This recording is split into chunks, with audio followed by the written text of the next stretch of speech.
Hey guys, Brett Weiss here. Welcome to Tales from a Retro Gamer, episode number 20. Today I'm going to be talking about a tornado that absolutely devastated a video game convention called Super Bitcon. This was back in 2017.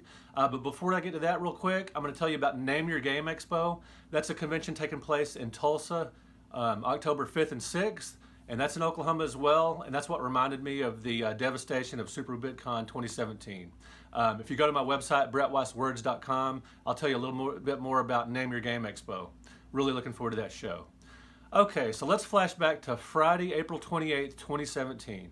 This was when I would go to Super Bitcon or Oklahoma Video Game Expo, any show that was 3 or 4 hours away, I'd typically go up the night before, stay with a friend or a hotel that the convention provided, whatever the case, and get up early the next morning to set up or whatever. Well, on this particular occasion, that Friday night, my wife was being recognized as Teacher of the Year for the high school where she teaches, Bell High School in Hurst, Texas, which is near us in Fort Worth. And there's no way I was going to miss this event for a video game convention. Luckily, it was the Friday night and not the next day. Might have had a little problem there, a little conflict. But so instead of going up Friday night, like a good husband I went to the event. It was a lot of fun, had some good food, and I was really happy to celebrate my wife's achievement. So what I did was get up very early the next morning, Saturday. This would have been April 29th. Saturday at 4 a.m. I got up, real quick shower and everything. I hit the road at 4:30 a.m. To go to Oklahoma City to set up for that day's Super Bitcon. Well, on the way, I started about halfway there. I got super sleepy. I mean, it was just like dangerous sleepy where you've got to pull over and that kind of thing. So I did, and I found this roadside casino where I stopped in.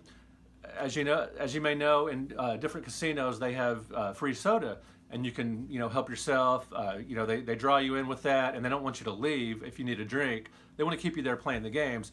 So I got there, got my free Pepsi, got a little caffeine going, played a slot or two, got back on the road. I was refreshed and ready to go. I was super excited. I love going to video game conventions. I arrived at the Oklahoma State Fair Park at 7:30 that morning. Now, Super Bitcon was held there several times. It was a really large venue. It was budget friendly, and it was a big place a lot of people could come to. It was centrally located in Oklahoma City. Really cool location. Unfortunately, on this day, once I drive up, I noticed the weather had gotten cloudy. There was a little rain. There was just it was dark. It was getting cooler. Wondered what was going on. Well, Oklahoma is famous for its, many storms and tornadoes. And what had happened earlier that morning, a tornado had come through and just absolutely devastated, what was going to be Super Bitcon. It tore up part of the area where the convention was being held at the State Fair. At the State Fair Park, and some trees had been down, power lines were down, and I was just sort of driving around. Oh my gosh, this was terrible. Tree branches were everywhere, and I was just kind of driving around circling the convention center there, looking for a place to park. And a cop told me, I stopped. I said, "What's going on?" And he asked me what I was doing, and I told him. He said, "Oh, there's no convention taking place here today. There's nothing going on here." And he told me what happened, and I was like, "Yeah, I can, sort of see what's going on." And so, but he did tell me a route to get into Super Bitcon, work the convention center, into that area, which was kind of surprised me. Usually when there's power lines down and, it looks kind of dangerous, they turn you away. Maybe because I was a vendor or whatever. Maybe because I knew exactly what, whatever the case, he directed me, he told me where to go to get in. And so I, followed this pathway around the State Fair Park and found a way to get in. And once I got there, the convention hall was dark. There was just I got out, I found where to park, and I walked around. I looked for the, BC Phillips and the other convention guys just to see what was, what their plan was and what was going on. I talked to some of my vendor friends. It was extremely cold. The storm that hit had plummeted temperatures down to 47 degrees. Now this was summer in Oklahoma, and I'm coming up from Fort Worth, so I've just got shorts and a t-shirt, and I'm ready for a summer day, and I am absolutely, second I get out of my car, I am cold, and it's sort of a gloomy feel, post-apocalyptic feel to it. But I talk to vendors, see what's going on. Some of them are just kind of leaving their stuff in their car until they find out what's going on. Some vendors had set up the night before, and a couple of vendors had even lost some stuff. Some of it got water damaged or blown around or whatever, because one of the garage doors in the convention hall had gotten torn down there was quite a bit of damage, but you know how tornadoes are. They'll do spot damage. So some tables were perfectly fine with all their stuff, but a couple of them did get hit. And so I'm milling about, talking to some people I know, and we're just kind of, huddled together. I went ahead and bring my stuff in, just I had nothing else to do, and I wanted to keep moving just in case the convention could be salvaged. I had no idea how that could happen, but it was a 2-day show, so I guess it was theoretically possible. So I brought my stuff in, set up, for lack of, we're all using our cell phone flashlights to look around and get set up because, the power was out and everything.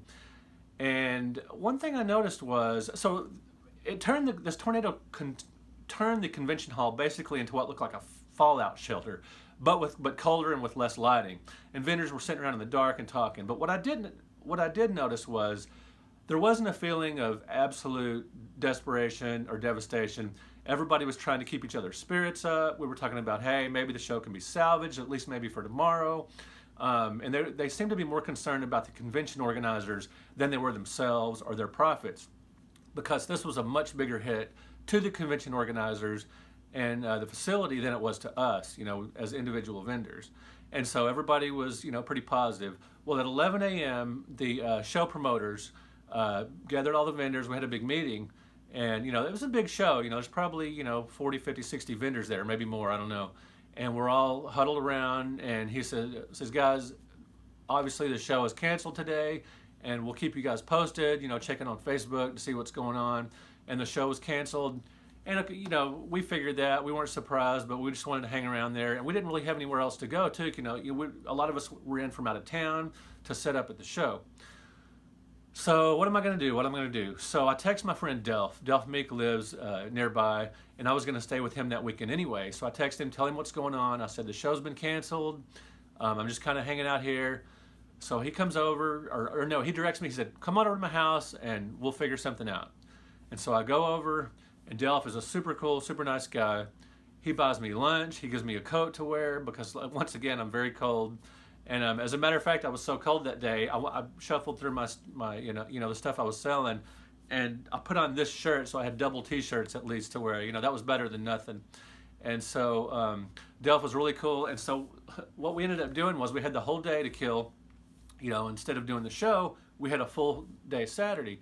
So all afternoon we went driving around to half-price bookstores, to vintage stocks, to thrift stores, all that kind of stuff. We were game chasing, looking for, collectibles, books, and all that kind of stuff. It's a fun thing to do, and it was, the perfect solution to just, otherwise we're just going to sit around, woe is me, the show is canceled. And so that was a lot of fun. And what was really funny about that, the different stores we would stop at, we kept seeing other vendors, because these are, game collectors, vendors, resellers and all that. So of course they're going to be out doing the same thing because they had a day to kill as well. And so that was actually kind of funny, kind of fun, and kind of lent a communal feeling to the whole event. We stopped at one comic book shop I'd never been to before that had old Ben Cooper masks and vintage paperbacks and all kinds of video games. It was a really, really cool shop. But the power was out there, so but they stayed open though, and we're walking around with our cell phone flashlights. It ended up being a really fun day, even with a tinge of sadness, because we were really concerned about the promoters, and we were bummed that we weren't having this amazing show, which was Super Bitcon. Well, that evening, we went ahead with the main event, Aftershow Party. Technically, it wasn't after a show, since there was no show that day, but we decided, hey, everybody, it's a main event, they have arcade games, they have food, and it's fun, it's clean, it's dry, it's warm, and so we had a great time there. We hung out with Jay from the Game Chasers and 8-Bit Eric, hung out in the bar, had a few drinks, maybe a few too many. It was tons of fun. Mark Summers was there, the old host of the old game show Double Dare. He was there signing people's NES carts and boxes of the old Double Dare NES game. So that was a really fun night. Everybody had a really good attitude again. Everybody's more concerned about the show promoters and the venue and all that than they were about themselves. So it was really encouraging just to see all the vendors in the community, the gaming community, come together to have a really good attitude about all of this.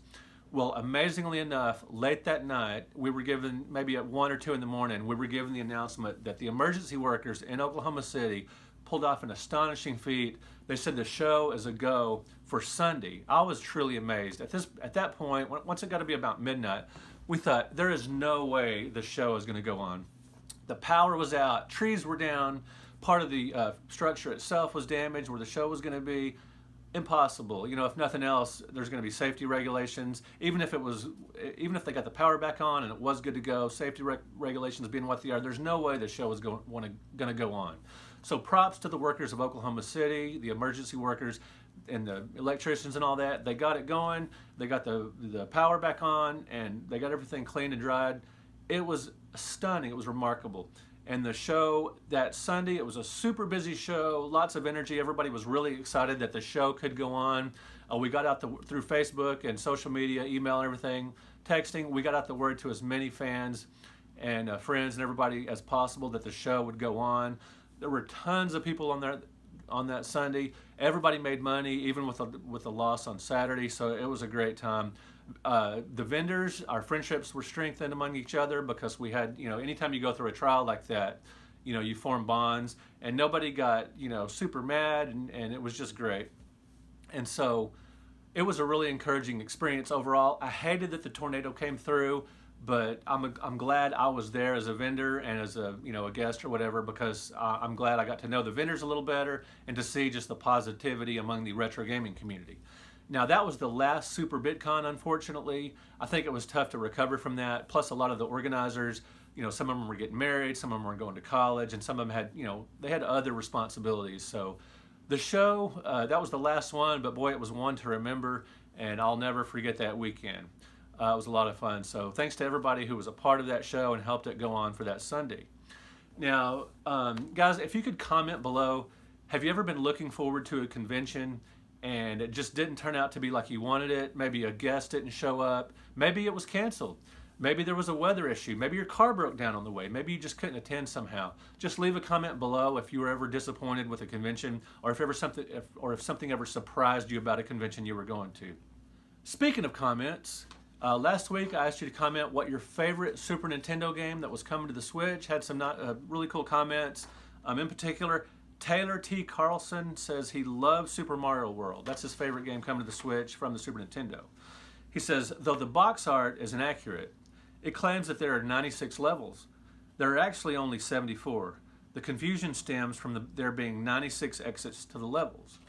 Now, I commented back. I don't usually read my own comments, but I did comment back that video game boxes are famous for exaggerating, such as Atari saying Space Invaders had 112 games when those 112 games were actually variations on the same game. Anyway, thanks a lot, Taylor, for commenting. Thanks, guys, for watching. If you could do me a huge favor and click on that subscribe button below, if you could share the video with your friends, post it in groups or whatever, I would really appreciate it. It would help the channel grow. I'm over 900 subscribers now. I really appreciate that. Thank you so much for subscribing. As soon as I hit 1,000 subscribers, I'm going to tell the worst thing that ever happened to me gaming, worse than a tornado hitting a convention. Thank you so much, guys. I will see you guys next week. Peace out. Hey guys, Brett Weiss here. Welcome to Tales from a Retro Gamer, episode number 20. I'm going to be talking about a tornado. Why are you talking so fast? Oh yeah, I'm so mixed up.